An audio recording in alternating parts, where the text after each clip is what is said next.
Today on Auto Aficionado, we're going to be talking about drifting with Paul Nigro from Grassroots Performance.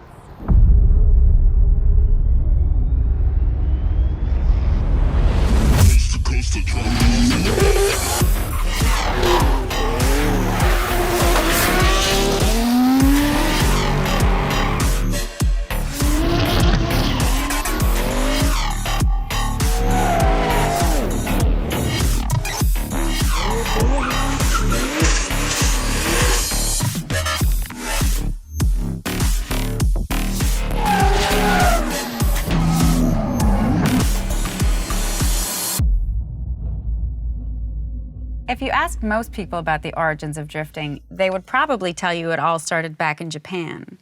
But they would be wrong. No, the truth is, the style of driving that we call drifting actually got its start in the 1960s, in England.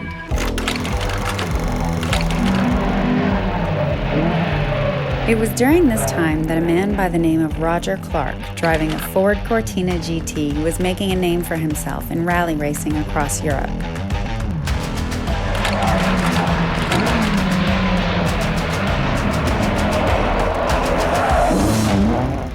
Clark went on to become the first British driver to ever win the World Rally Car Championship. It was his spectacular and fearless driving style that inspired famous motorcyclist turned racing driver Kunimitsu Takahashi. Takahashi took Clark's driving technique back to Japan and refined it even further, winning several championships and a legion of fans who enjoyed the spectacle of smoking tires. But the most recognized name in the sport belongs to Keiichi Tsuchiya, known as the Drift King. Tsuchiya began practicing his drifting skills on the mountain roads of Japan and quickly gained a reputation amongst the racing crowd.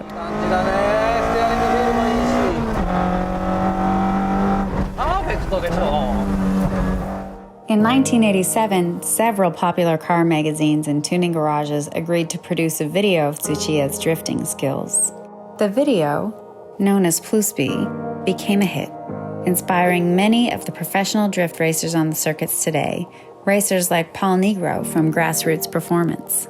Drifting style, drifting era, what comes with drifting all comes from Japan. Now, people say, okay, maybe that was taken from Roger Clark's style of driving in rally, but his style of driving in rally was still to go fast in that stage. Versus drifting, you're sideways the entire way you're getting judged. And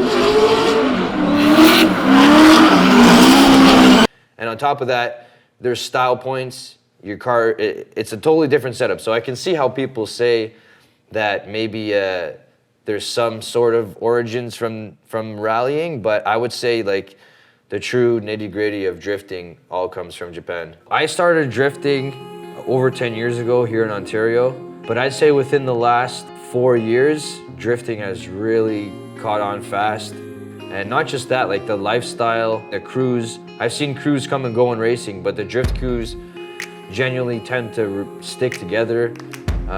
It's cool to see a lot of the guys that I had started with now still going at it, 10, 15 years later, right?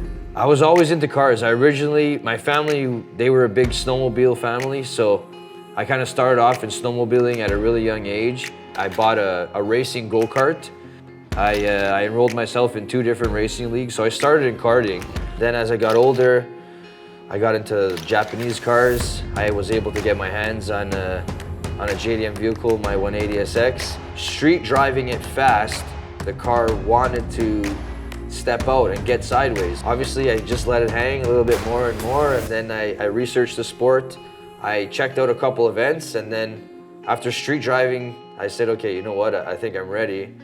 Went to my first event with like the tires in the back of my car and all my tools, and I made it happen. And after that, I stuck with drifting for a long time. Paul's entry into the world of drifting began with an imported 1989 right-hand drive Nissan 180SX. A sister model to the Nissan Silvia, this turbocharged rear-wheel drive fastback has all the ingredients for getting sideways and remains a popular platform amongst many drift racers.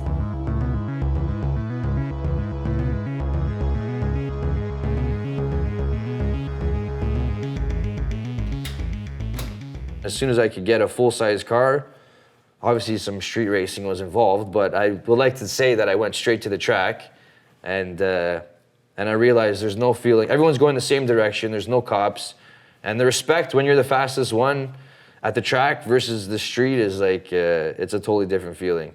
Like going to the track and just people knowing you're fast and you knowing that they're fast, and okay, today's gonna be a good race. Like we're here to spin some tires and we're gonna have a good time.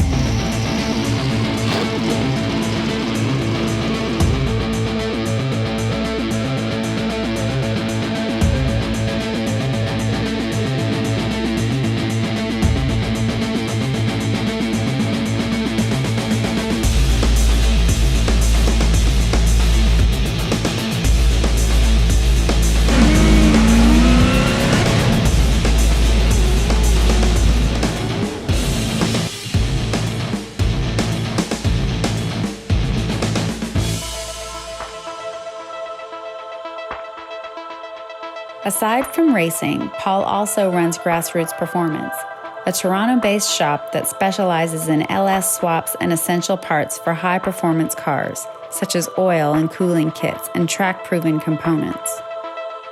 We quickly realized after a few events, it's going to be between $3,000 and $5,000 to run each event. The prize money was $1,500 to $2,000. We were doing it for the rep, and it wasn't even my origins of racing, right? Which is wheel-to-wheel racing, but that's how we realized, okay, we know what all these teams need. We know what everyone needs to get to this pro level. We built a car to compete in this pro level. Our car passed spec, no problem. It passed tech inspection with no issues, but we knew the cars had to be reliable, fast, and safe. So we started selling those parts to these teams. Our reputation was already there, and that's when we quickly jumped out of any professional racing and just started focusing on grassroots performance, how we're going to sell parts, how we're going to get people on the track for a cheap, reasonable cost with quality parts still. Today, Paul's taking part in the last drift competition of the season at Shannonville Motorsport Park.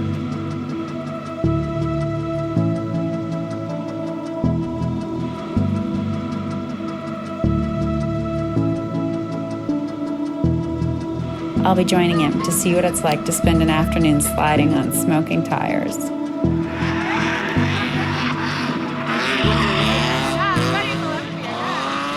well, right now it's just open practice, so we can take it easy and get a feel for the layout. So we'll take it easy the first couple runs. I say we get out there right now.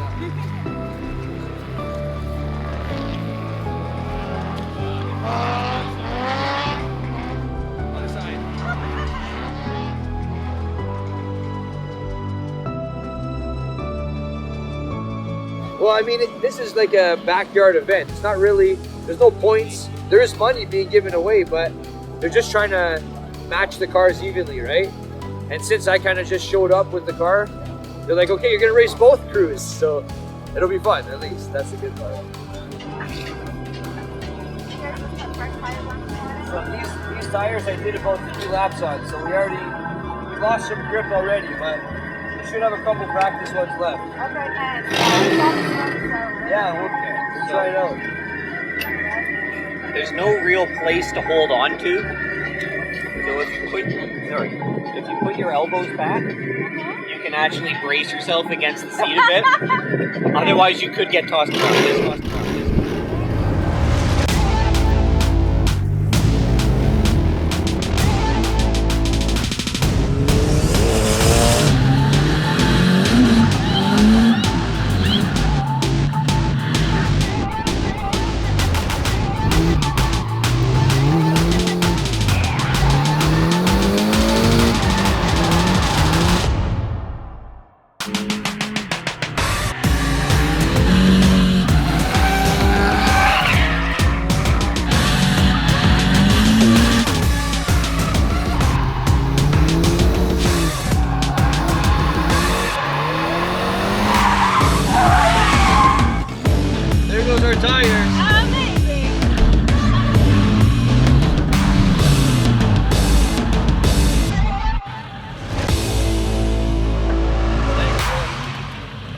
Fun run. Thank you for coming in with me.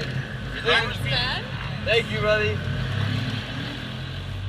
when I fully lock it, when you let go of the wheel, it should fly back. And it wasn't doing that. So I spun a couple times just because I anticipated the swing back, but it never happened. So I think we got a little bit to work on the steering, but the car is good to go. Like, we just clean these things slick, so it's running pretty good. I can't complain. Drifting, I never meant for it to be competitive for myself to begin with. I just, I did it because it was fun. I did it because the car I had at the time, driving it fast and wanted to drift. And I did it because I was good too. So, I mean, all those things in a track day, there was no competing in it. It wasn't until later that I was losing my fix for competition that I'm like, the car's already smashed. It can't get any worse. I'm already fast. Might as well go fast and win some money or get some trophies, right? After a few adjustments to the steering and a quick change of tires, Paul hits the grid again to compete with other drivers, eventually taking home first prize.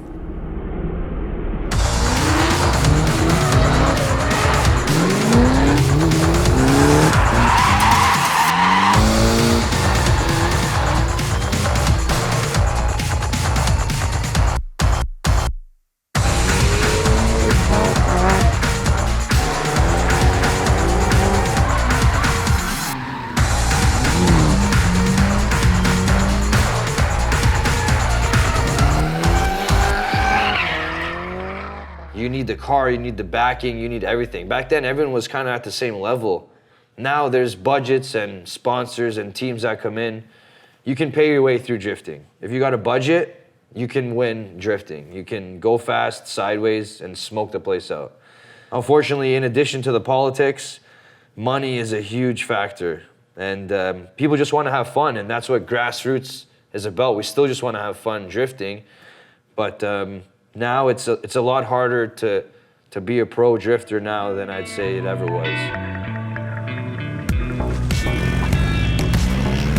For more episodes of Auto Aficionado, make sure to like and subscribe, and let us know what you think in the comments. Until next time, stay tuned.